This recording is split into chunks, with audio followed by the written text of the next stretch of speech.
The letter from James, chapter 1. James, a servant of God and of the Lord Jesus Christ, to the 12 tribes which are in the dispersion. Greetings. Count it all joy, my brothers, when you fall into various temptations, knowing that the testing of your faith produces endurance. Let endurance have its perfect work, that you may be perfect and complete, lacking in nothing. That if any of you lacks wisdom, let him ask of God, who gives to all liberally and without reproach, and it will be given to him. And let him ask in faith, without any doubting, for he who doubts is like a wave of the sea, driven by the wind and tossed. For that man shouldn't think that he will receive anything from the Lord.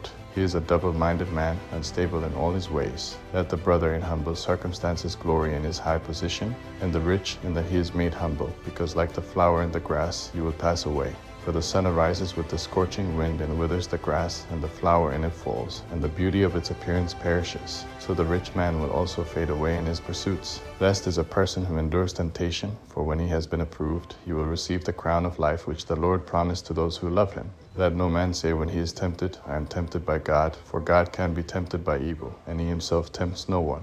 Yet each one is tempted when he is drawn away by his own lust and enticed. Then the lust, when it has conceived, bears sin. The sin, when it is full grown, produces death. Don't be deceived, my beloved brothers. Every good gift and every perfect gift is from above, coming down from the Father of lights, with whom can be no variation nor turning shadow. Of his own when he gave birth to us by the word of truth, that we should be a kind of first fruits of his creatures. So then, my beloved brothers, let every man be swift to hear, slow to speak, and slow to anger, for the anger of man doesn't produce the righteousness of God. Therefore, putting away all filthiness and overflowing of wickedness, receive with humility the implanted word, which is able to save your souls. But be doers of the word, and not only hearers, deluding your own selves. For if anyone is a hearer of the word and not a doer, he is like a man looking at his natural face in a mirror. For he sees himself and goes away, and immediately forgets what kind of man he was. That he who looks into the perfect law of freedom and continues, not being a hearer who forgets but a doer of the work, this man will be blessed in what he does. If anyone among you thinks himself to be religious while he doesn't bridle his tongue, but deceives his heart,